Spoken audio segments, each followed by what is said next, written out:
ఏమైంది గుణ?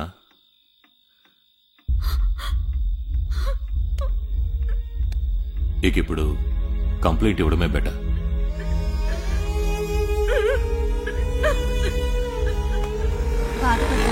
ఏం కాదు. మీ అమ్మాయి ఎవరినైనా లవ్ చేస్తుందా? అవును సార్, అదిగో ఆయన్నే లవ్ చేస్తోంది. 2 ఫ్యామిలీస్ కి తెలుసు. ఇంకెవరైనా అనుమానించదగ్గ శత్రువులు? శత్రువులంటూ మాకెవరూ లేరు సార్. మీ అమ్మాయికి ఇంకెవరితోనైనా అఫైర్స్? ఏం సార్ ఇలా మాట్లాడుతున్నారు? మీ అమ్మాయి మీ ఇంట్లో ఉన్నంత వరకే మీరు అనుకునేవన్నీ కరెక్ట్. అమ్మాయి కనపడడం లేదు, పోలీసు కేసు అని వస్తే ఇవే కారణాలు. నా కూతురు గురించి నాకు బాగా తెలుసు సార్. ఈ రోజుండే పేరెంట్స్ కి వాళ్ళ పిల్లల గురించి ఏ విషయం పూర్తిగా తెలియదు. పేరెంట్స్ అందరూ వాళ్ళ పిల్లలకి వెరీ గుడ్ అనే సర్టిఫికెట్ ఇస్తారు. మరి పార్కులో, బీచ్లో, బస్సులో రాసుకుని పూసుకుని తిరిగే అమ్మాయిలు అబ్బాయిలు ఎవరో?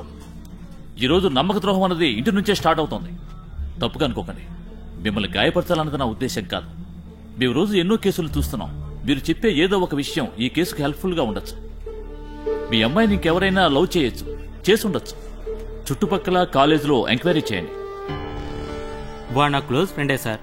మేము 3rd ఇయర్ చదివేటప్పుడు మాల్ని ఫస్ట్ ఇయర్లో జాయిన్ అయింది. అప్పటి నుంచే లవ్ చేస్తున్నాడు. కానీ ఆ అమ్మాయి వీడిని అస్సలు పట్టించుకోదు. ఇన్ఫాక్ట్ ఆ అమ్మాయి కోసం ఇక్కడ ఎంఈ జాయిన్ అయ్యాడు. అదిగో ఆ లాస్ట్ రూమే సార్.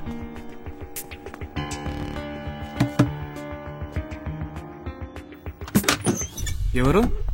హాయ్రా. హాయ్రా. వినోద్ వెడకరకు బయటకు వెళ్ళాడు. ఇదేం ప్రాబ్లమా? అదేం లేదురా. ఓకే. వాడు రాగానే మీకు కాల్ చేస్తాను సార్. కానీ మీరు అనుకునేలాగా వాడికంత ధైర్యం లేదు. చెప్పిందా? చెప్పవా?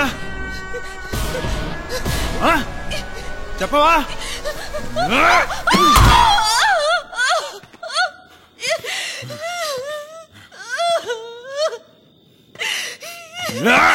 అన్నా,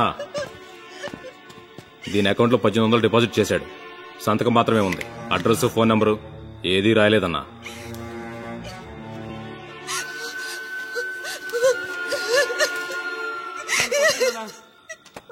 నాకేం తెలియదన్నా.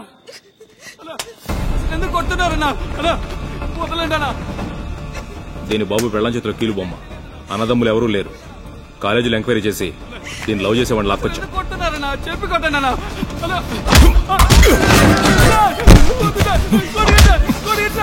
నాకేం తెలియదు.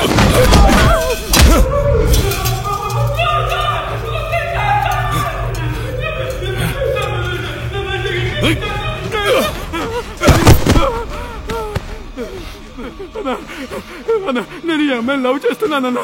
కానీ డబ్బు మాత్రం నేను వేయలేదన్నా. నాకేం తెలియదన్నా. నన్ను వదిలేండి అన్నా. వీడు కాదురా, వీడు కాదు. ఏం చేస్తే వస్తాడ్రా? వీడిని చంపేస్తే వస్తాడా?